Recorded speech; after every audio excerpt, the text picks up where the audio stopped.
Olá, seja bem-vindo, seja bem-vinda a mais um estudo do livro de Mateus. Confesso a você que toda vez que eu sento aqui, o meu desejo é que você seja alcançado por essa palavra, né? Que as revelações de Deus a você, mostrando quem é Jesus, te inspire a ser uma pessoa melhor, um ser humano melhor todos os dias, com um coração quebrantado, com misericórdia, né? Que você seja uma pessoa assim, à luz mesmo do que Jesus foi, né? Essa inspiração, ela deve ser motivo de busca nossa constante. A mim tem sido bastante e é o que eu desejo a você também.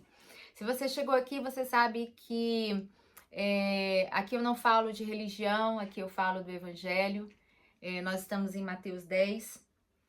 Mas você pode ver todos os outros vídeos antes que estão nos meus canais, no meu canal, aliás, do YouTube, tem também no Instagram, você pode ver. E você sabe que aqui a gente fala desse evangelho sem religião, né? Não tem religião aqui, não falo de religião. Eu falo do evangelho segundo Jesus. E também gosto sempre de trazer um evangelho que tem a ver com a nossa caminhada, né, no dia a dia, aplicada aos princípios de hoje, né? E isso é muito importante porque o evangelho ele é pertinente para o tempo presente. O evangelho ele traz respostas para o hoje, para o agora. E por isso que eu gosto sempre de trazê-lo também com um senso crítico, despertar em você esse senso crítico, né? Para você não ser enganado aí por falas levianas, maldosas, interesseiras, né? De homens e mulheres que hoje utilizam a pregação, utilizam essa fala, esse conhecimento de maneira deturpada e querem ganhar apenas poder, status, dinheiro, e isso não é legal, né? Isso aí, Deus repudia isso, né? Repudia. E isso é tão sério que isso aí embota essas pessoas e elas não sabem discernir outra coisa senão apenas e tão somente os seus próprios interesses, né? Então, a minha intenção aqui é que você aprenda o evangelho mesmo e saiba discernir essas tantas vozes, né, que hoje nós temos aí em cada esquina da nossa cidade. A gente tem uma igreja com diversos nomes, de diversos ministérios, grandes, pequenos, super, mega, top, né? Mas que nem por isso estão dizendo a verdade. Lembre-se sempre que foi a multidão uma das que acusou Jesus. Então, andar com a multidão nem sempre, na maioria das vezes, como nós já vimos até aqui, não nos é uma boa referência, né? Mas andar cheio do Espírito, sim, vai trazer bons discernimentos para você, tá bom? Então, a gente está em Mateus 10, eu vou ler com você e a gente vai aqui explicando, né, discernindo.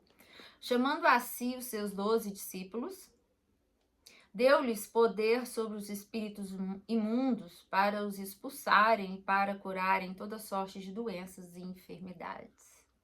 Essa parte aqui do capítulo 10, ela inicia com o nome, né, o chamado dos 12, ou a missão em outras Bíblias, né? Jesus está vindo aqui, não sei se você lembra, nós paramos lá em Mateus 9, e ele está falando da seara e dos ceifeiros, né? Ele fala, olha, rogai para que o Senhor da seara envie ceifeiros, envie pessoas, né, para falar desse evangelho, para propagar essa verdade, porque não, a coisa tá feia. É essa a linguagem de Jesus. E aí, logo em seguida, a gente vem com essa palavra de Mateus que nos expressa aí sobre o chamado de Jesus, né, aos 12. Chamando a si os seus 12 discípulos. Então, aqui, esse número 12, a Bíblia, ela não é cabalística, tá? Alguns a têm, usam, né, desses números e expressões de forma cabalística, mas não tem nada, assim, que queira dizer da sobrenaturalidade do 12, né? Mas, naturalmente, que a gente consegue fazer uma relação fácil até com as 12 tribos, né? Eu acredito que aqui pelo objetivo da missão, que era pregar aos judeus. Você vai ver lá na frente que ele passa a orientação para que não fosse pregado de imediato aos gentios, mas que começasse a pregar pelos judeus. Eu acho bem interessante que ele chame esses 12, talvez, né, para trazer a eles essa simbologia, né? Mas também a Bíblia não expressa nada muito depois disso. E são 12 discípulos, 12 homens discípulos, né? Alguém vai dizer, mas por que Jesus não escolheu mulheres? Bom, Jesus não escolheu mulheres pelo óbvio, né? Mulheres não podiam andar sozinhas de cidade em cidade. Lembre-se sempre que isso aqui é uma cultura, além de primitiva, é uma cultura bastante machista mesmo, né? Ela tinha lá as suas ordens, tinha o seu regramento, né? E então isso deveria ser respeitado. E a gente está falando também de uma Israel que havia sido invadida por romanos, e aqui nessa região não só os romanos, mas também os gregos passaram por aqui. Então você tem toda sorte de cultura, você tem toda sorte de violência, e Jesus, de maneira sábia e muito lúcida, chama esses homens, né, para caminharem, que tinham disponibilidade de ir, de virem, de sair da casa de quem não os recebesse, e até se defenderem mesmo dos ataques que certamente lhes sobreviriam. Então, por isso Jesus chama os 12. E discípulo por quê, né? Por que a Bíblia usa essa palavra discípulo? Você vai ver os apóstolos, né? Os enviados, os apóstolos, os enviados. Depois a gente usa essa expressão lá na frente. Mas aqui, discípulo entra como aquele que segue a disciplina, né, que segue uma determinada disciplina. Eles eram alunos, tinham como professor o próprio Jesus, né? Então, por isso que ele vai falar que é os discípulos que seguiam a disciplina de Cristo. Que disciplina é essa? Que pouquíssimas pessoas entenderam à época, e hoje então nem se fala, quase ninguém, pouquíssimas também entendem, né? Porque a porta é estreita. E é a disciplina do amor, né? Essa disciplina que Jesus está mostrando para eles, que é uma nova forma de ser, uma nova forma de pensar, uma nova forma de estar no mundo, uma nova forma de lidar consigo mesmo, com Deus e com o próximo, a partir dessa consciência, né? Que Paulo vai dizer, olha, vocês precisam ter uma nova consciência em Cristo Jesus. Lembra lá de Romanos 12? Né, essa consciência racional de fé. É essa consciência, né, ao qual os discípulos tinham que se encaixar. E é esse evangelho que Jesus ensina, né? E por isso que Jesus vai caminhando com eles. Jesus vai andando, curando pessoas, acolhendo pessoas. Jesus vai levantando os caídos, vai dando alimento, né? Jesus vai manifestando não apenas por palavras de poder, porque dele a gente ouve, até aqui nós já ouvimos algumas vezes, a multidão sempre relacionar a Jesus as seguintes palavras: como esse homem pode falar com tanta autoridade? Quem é esse homem? Como que ele consegue falar?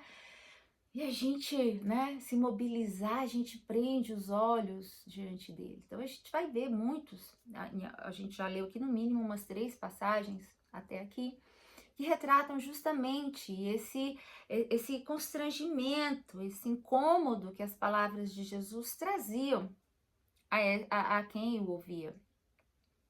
E aí, nessa caminhada aqui, ele dá poder, né, para esses homens sobre os espíritos imundos, sobre toda sorte de doença e enfermidade. Então, ele expulsava, deixa eu desligar aqui, ele expulsava demônios, e também dá tudo o que ele era e tudo o que ele fazia, ele dá esse mesmo poder aos seus discípulos para irem expulsar demônios, no sentido de que, para demonstrar que esses homens tinham também autoridade espiritual, algo que não se via, mas também algo que era visível ali, né? Que era a doença do povo, era a chaga, a enfermidade da alma, né? Que a Bíblia, inclusive, usa essas duas expressões, chagas e enfermidade, no sentido de que a chaga, doença física, né? No original, quando você faz a tradução, você vai ter essa compreensão, e a enfermidade como se algo do coração, né?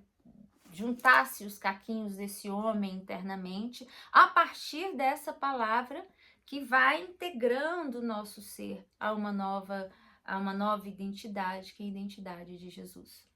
Então, Jesus então chama homens simples, nós vamos ver nos próximos vídeos, homens simples, homens que se dispõem a caminhar, homens com diversos tipos de cultura, e a gente vai ver, né, quem eram esses homens, e na tentativa de, por meio deles, transmitir o evangelho em toda a região de Israel. Então, é isso que eu queria falar nesse vídeo. No próximo, a gente vai falar sobre quem eram esses homens, qual a expectativa que eles tinham, que eles guardavam em seus corações, e tudo o que eles fizeram. Esse texto é maravilhoso, só enriquecimento para as nossas vidas, né? A minha oração por mim e por você hoje é que nesse chamado a gente também possa se colocar nessa relação. Nós também, hoje, enquanto discípulos, né, discípulos do amor, né, dessa disciplina do amor, é uma disciplina, andar em amor é uma disciplina. Você educa a sua mente, você educa o seu coração, você passa a se preocupar com a fé que te habita e que não te habita, mas que você quer habitar.